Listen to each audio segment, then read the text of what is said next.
கர்த்தருடைய பெரிதான பரிசுத்த நாமத்தினாலே உங்கள் யாவருக்கும் சமாதானம் உண்டாயிருப்பதாக. இந்த காலை வேளையில் இன்றைய ஆசீர்வாத பலன்கள் நிகழ்ச்சியின் வாயிலாக உங்களோடு கூட தேவனுடைய வார்த்தைகளை பகிர்ந்து கொள்வதில் கர்த்தருக்குள் மகிழ்கின்றேன். தானியேலின் புஸ்தகம் அநேக ஆசீர்வாதமான நம்பிக்கைகளை நமக்கு கொடுத்திருக்கின்றது. தானியேலுக்கு விரோதமாய் பிரதானிகள் எழும்பி அவரை விழ வைக்க வேண்டும், அவரை கொலை செய்யும்படியாக முயற்சிகளை எடுத்தார்கள். ஆனால் ராஜா தானியேலுக்கு உதவியாக இருந்தார்.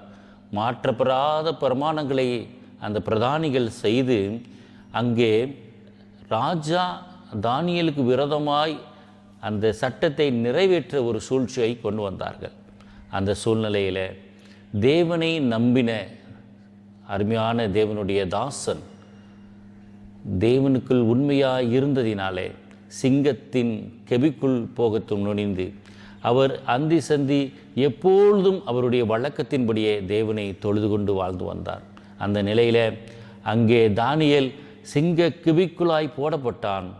ராஜாவோ இரவு முழுவதும் தூக்கமின்றி தவித்தவராக எந்த நம்பிக்கையிலே அதிகாலையில் எழுந்து அந்த சிங்க கெபி நோக்கி ஓடி வருகிறார். ராஜா கெபியின் கிட்ட வந்தபொழுது துயர சத்தமாய் தானியேலை கூப்பிட்டு, தானியேலே, ஜீவனுள்ள தேவனுடைய தாசனே, நீ இடைவிடாமல் ஆராதிக்கிற உன் தேவன் உன்னை சிங்கத்தின் தப்புவிக்க வல்லவராய் இருந்தாரா என்று தானியேலை கேட்டார். அப்பொழுது தானியேல், ராஜா, என் நீர் என்றும் வாழ்க, சிங்கங்கள் என்னை சேதப்படுத்தாதபடி தேவன் தம்முடைய தூதனை அனுப்பி அவைகளின் வாயை கட்டி போட்டார். இதோவென்றால் அவருக்கு முன்பாக நான் குற்றமற்றவனாய் காணப்பட்டேன்.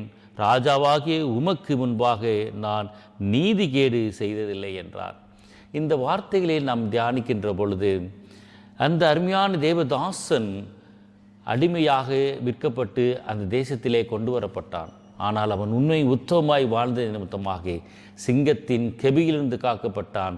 ராஜாவின் அன்பையும் பெற்றுக்கொண்டான், உலக ஆசீர்வாதங்களையும் பெற்றுக்கொண்டான். இன்றைக்கு நம்மளுடைய வாழ்க்கை எப்படி இருக்கிறது என்பதை ஊகித்து ஆராய்ந்து பார்த்து இந்த தானியேல் எழுதின புஸ்தகத்தின் 6ஆம் அதிகாரத்தை நாம் இன்னும் அதிகமாய் தியானிக்கின்ற பொழுது தேவன் நம்மோடு கூட இருந்தால் இந்த உலகத்தில் எப்பேற்பட்ட கர்ஜிக்கிற சிங்கங்களின் வாய்க்கும் நம்மை தப்புவிக்க வல்லவராக இருப்பார். தேவன் தாமே நம் அனைவரோடு கூட இருப்பாராக. ஆமேன். ஜெபிப்போமா. கிருபையுள்ள எங்கள் அன்புள்ள ஆண்டவரே, நல்ல காலை வேளையில் நன்றியோடு துதிக்கிறோமப்பா. எங்களை விளவு ஆண்டவரை எத்தனையோ கர்ஜிக்கிற சிங்கங்கள் பசியோடு காத்து கொண்டே இருக்கிறது. எல்லாவற்றின் வாய்களுக்கு எங்களை தப்பித்து உம்முடைய கிருபையினால் எங்களை ரட்சித்தரல தயவாய் மன்றாடுகிறோம். துதிகன மகிமையாவும் உமக்கு ஒருவருக்கே செலுத்துகிறோம். மீட்பராக இயேசுவின் நல் நாமத்தின் மூலமாய் வேண்டிக் கொள்கிறோம். ஜீவனுள்ள நல்ல பிதாவே, ஆமேன்.